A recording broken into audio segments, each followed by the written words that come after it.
Hello students, कैसे हैं आप सब। मैं उम्मीद करता हूँ बिल्कुल ठीक है, सब कुशल मंगल है।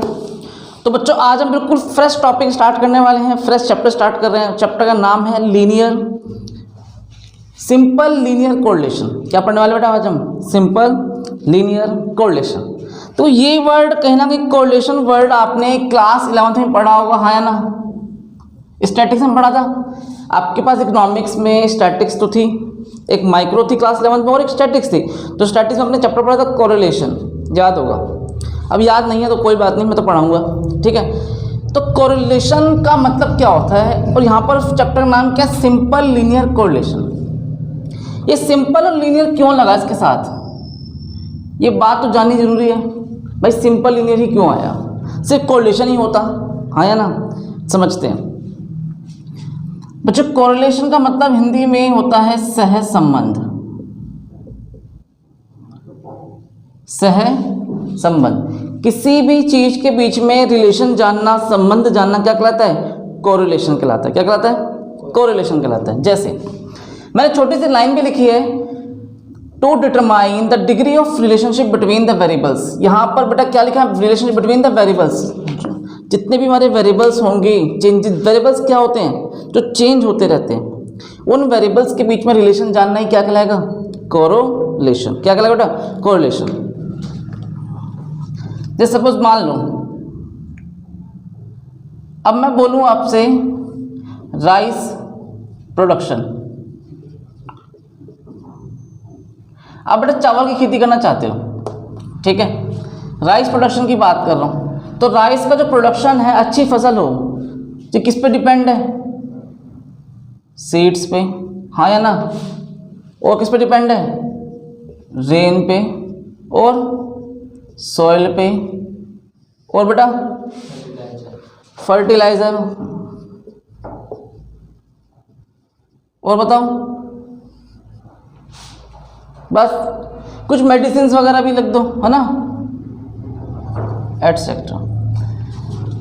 राइस प्रोडक्शन की अच्छी फसल हो, इस बात के लिए कौन से फैक्टर्स हैं बेटा? अच्छे बीज होने चाहिए, बारिश टाइम से पानी अच्छा मिलना चाहिए, मिट्टी की गुणवत्ता अच्छी होनी चाहिए, दवाई, फर्टिलाइजर, उर्वरकता जो भी हम यूज़ करते हैं, मेडिसिन वगैरह उसमें छिड़काव करते हैं, खाद का इस्तेमाल करते हैं, सब मिलना चाहिए, हाँ या ना? आपने एक चीज़ नोटिस किया कि सर चावल की अच्छी फसल को प्रभावित करने वाले कितने वेरिएबल्स हैं यहाँ पर? ये सारे वेरिएबल्स हैं। अगर ये अच्छे हुए तो फसल अच्छी होगी, अगर इसमें कुछ कमी है तो फिर फसल अच्छी नहीं हो पाएगी। It is called variables. क्या बोलेंगे इसको हम? वेरिएबल्स। लेकिन यहाँ पे कई सारे वेरिएबल्स हैं, 1 2 3 4 5 6 7 भी हो सकते हैं, हाँ है ना? तो इस चैप्टर का नाम सिंपल लीनियर क्यों पड़ा? यहाँ हमें बहुत सारे वेरिएबल्स की बात नहीं करनी। कितनी वेरिएबल्स करनी? केवल 2। सिंपल का मतलब ही यही है, सिंपल लीनियर का रिलेशनशिप बिटवीन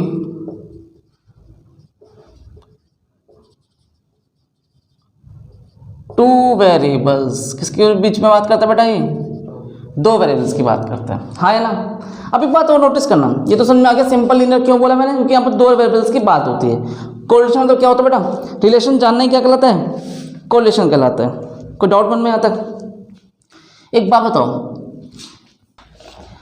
देखो एक तरफ मैं बात करता हूँ विराट, नाम तो सबने सुना ही होगा, विराट कोहली, ठीक है।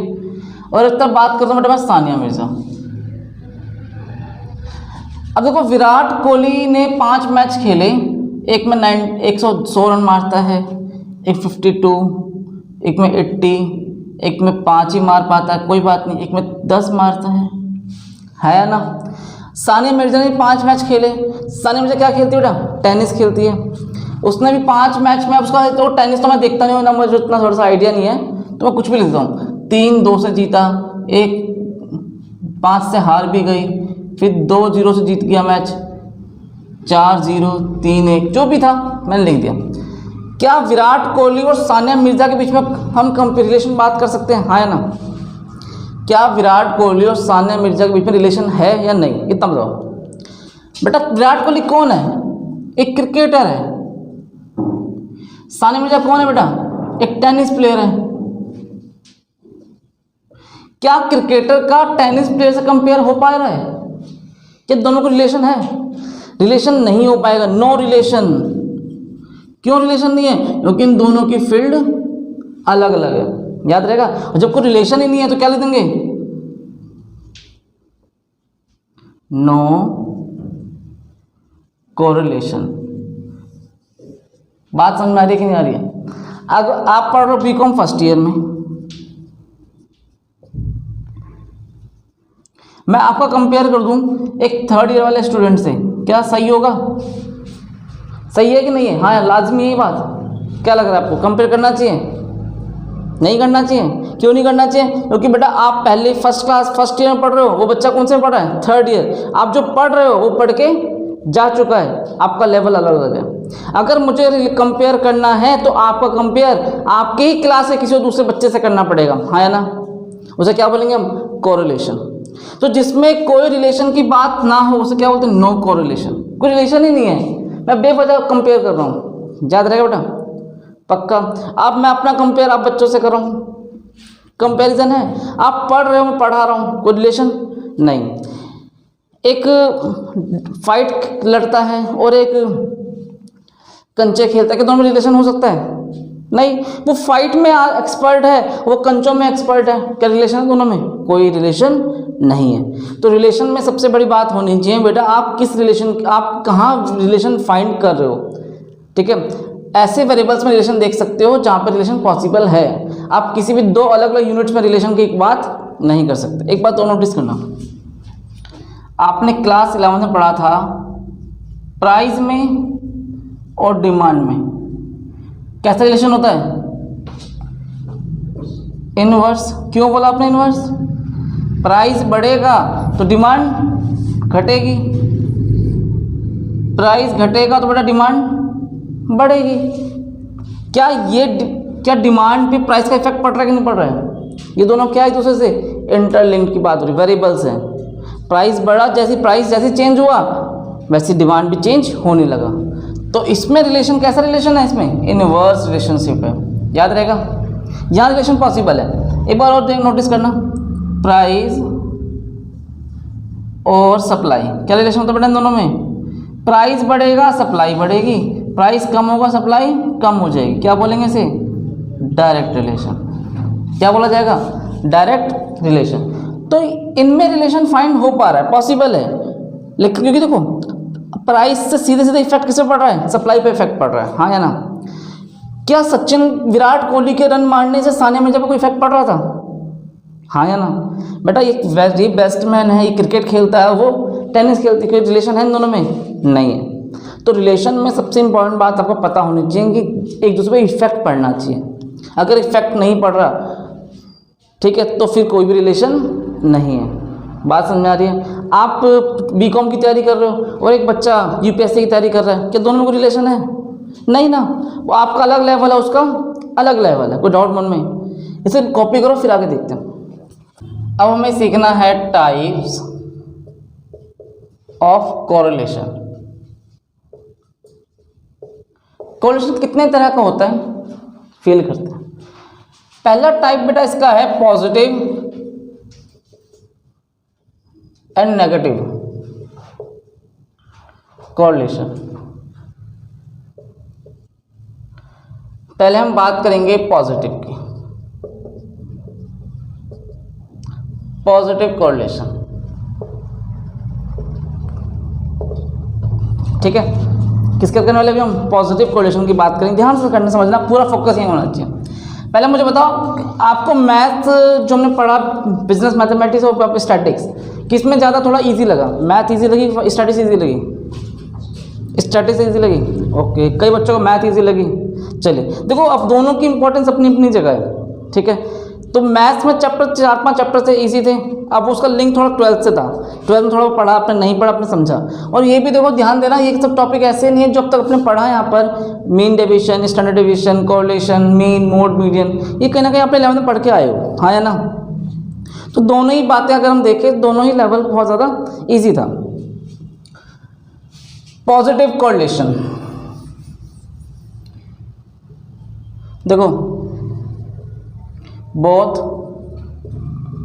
variables are increase या both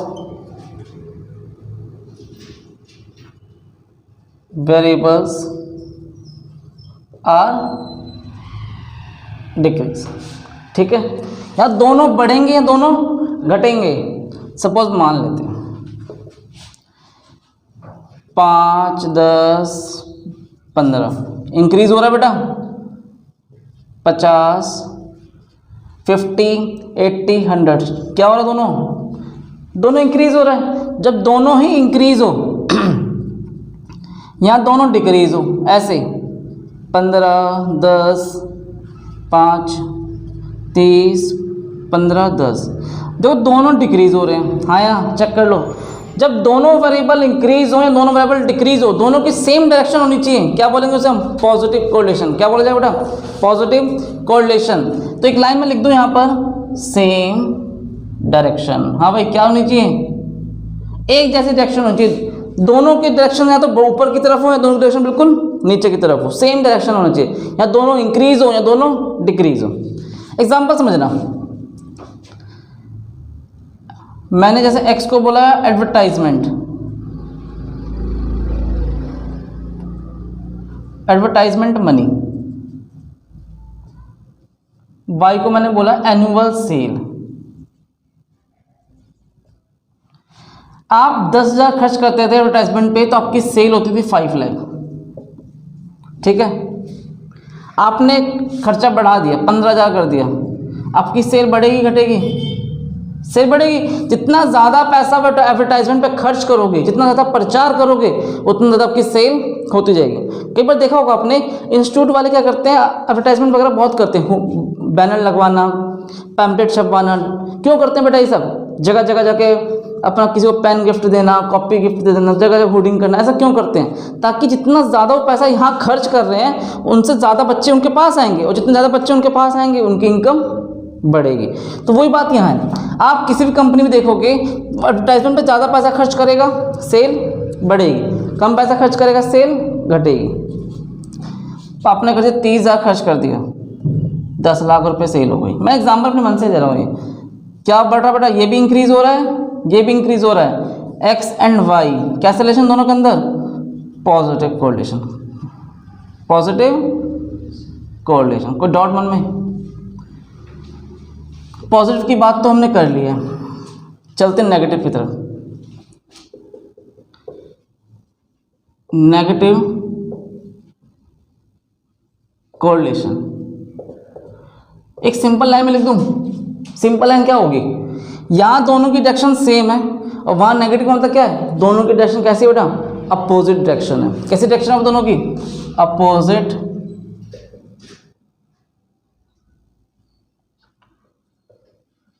डायरेक्शन। याद रहेगा, यहाँ सेम डायरेक्शन है, वहाँ अपोजिट डायरेक्शन है। जैसे 10, 15, 30 ये तो इंक्रीज हो रहा है और ये डिक्रीज होगा, 10, 5 और 2। हाँ भाई समझ आया, एक्स वाला इंक्रीज हो रहा है, वाई वाला डिक्रीज हो रहा है। या ऐसा कर लो आप, प्राइस और डिमांड ले लो। प्राइस 10, 5 और 3, प्राइस घटने लगा तो डिमांड बढ़ने लगी। जैसे जैसे प्राइस कम होता चला जाएगा मार्केट में डिमांड बढ़ने लगेगी। हाँ या ना, क्यों? क्योंकि प्राइस में और डिमांड में इनवर्स रिलेशनशिप होता है। प्राइस घटने लगा डिमांड बढ़ने लगी, 100, 150, 300। कैसा रिलेशन दोनों के अंदर बेटा, अपोजिट डायरेक्शन, एक घट रहा है और एक बढ़ रहा है। तो जब सेम डायरेक्शन होगा तो पॉजिटिव, अपोजिट डायरेक्शन होगा तो नेगेटिव। कोई डाउट किसी बच्चे के मन में? इसे कॉपी करो। तो सेकंड टाइप पे ध्यान देना। सेकंड नंबर पे क्या पढ़ना है आपको, simple, multiple and partial. Simple, multiple and partial, ध्यान समझना।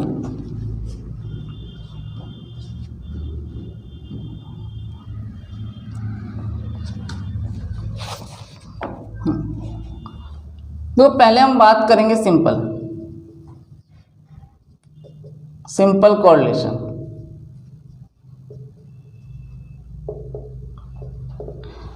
वो सिंपल कोरिलेशन मैंने बताया था, जब हम सिर्फ दो वेरिएबल्स की स्टडी करते हैं, कितने इसकी बात करते हैं बेटा, दो। जब हम केवल दो वेरिएबल्स की स्टडी करते हैं, उनमें रिलेशन की बात करते हैं, it is called simple variable. क्या बोलते हैं? सिंपल कोरिलेशन, सॉरी क्या बोलते हैं उसे? Simple correlation. तो यहाँ पे छोटी सी लाइन लिख दूंगा मैं, study of only two variables, study of only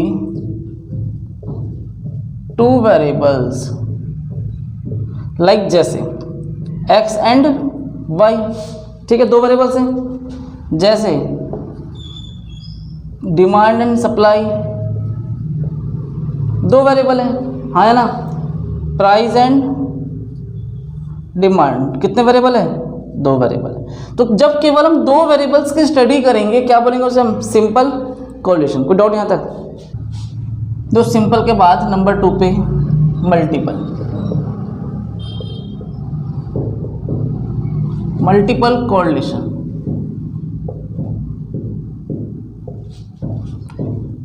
multiple मतलब यहां पे क्या करेंगे?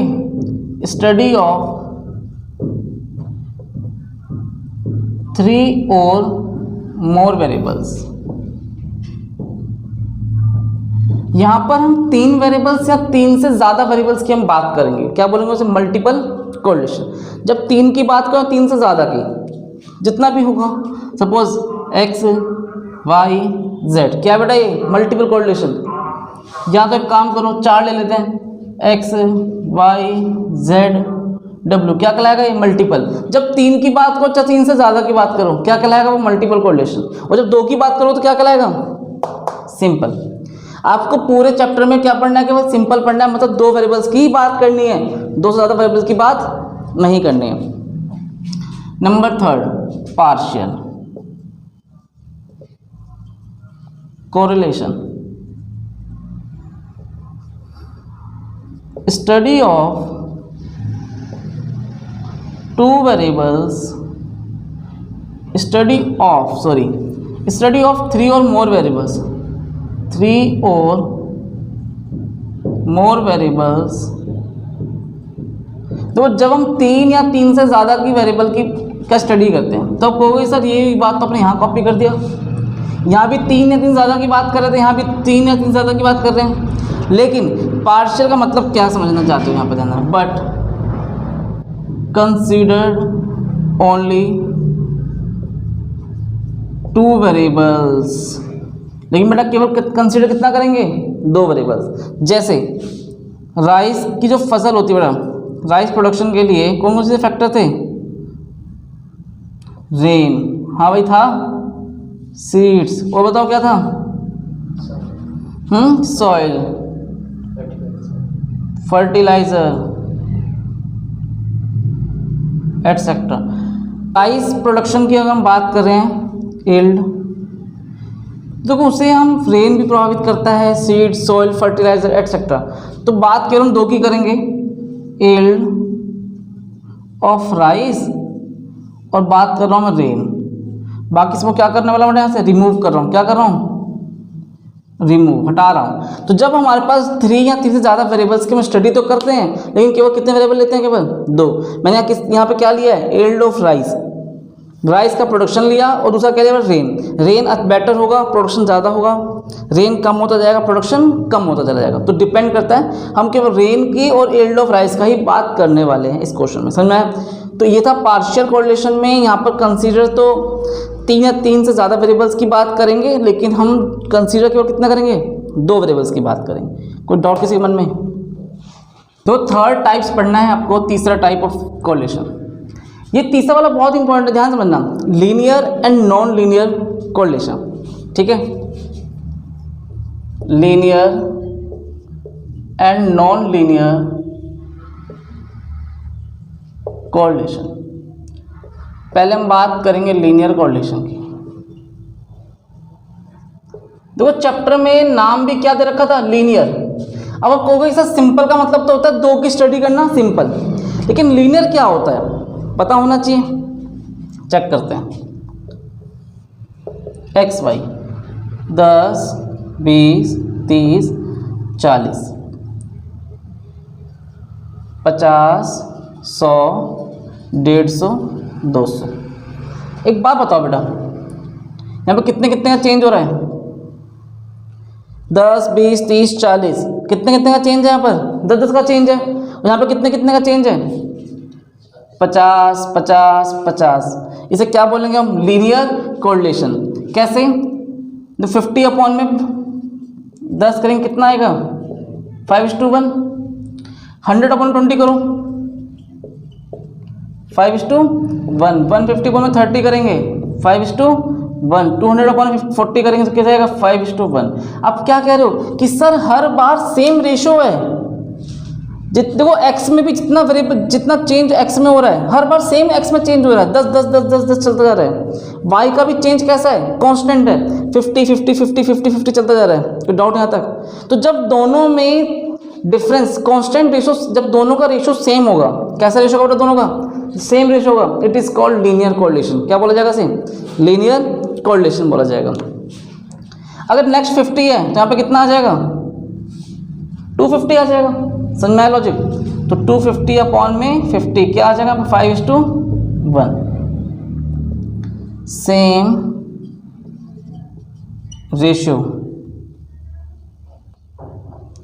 कैसे रेशियो बेटा? यहाँ पर हर बार सेम रेशियो की बात हो रही है। लीनियर कोरिलेशन,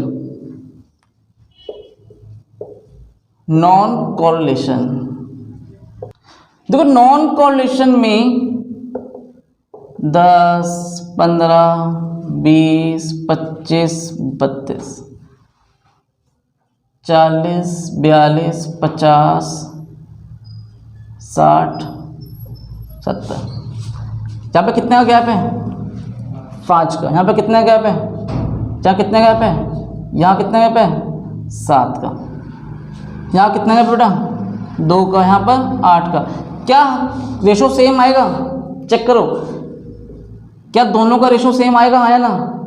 यहाँ पर डिफरेंस अलग होता जा रहा है, यहाँ डिफरेंस अलग होता जा रहा है, कहीं भी कांस्टेंट रेशो नहीं है। It is called not constant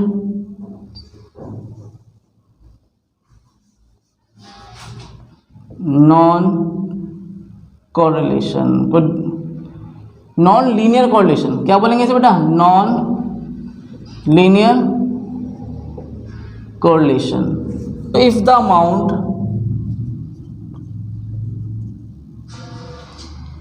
of change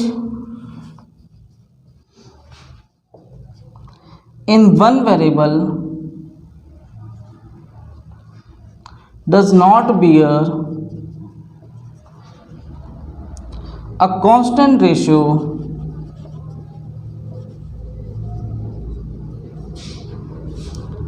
to the amount of change in other variable, to the amount of change in the other variable, other variable. जब दोनों में सेम रेशो ना हो, it is called non linear correlation. कोई doubt किसी बच्चे के मन में? और जब बेटा सेम रेशो है तो क्या बोलेंगे उसे हम? Linear correlation.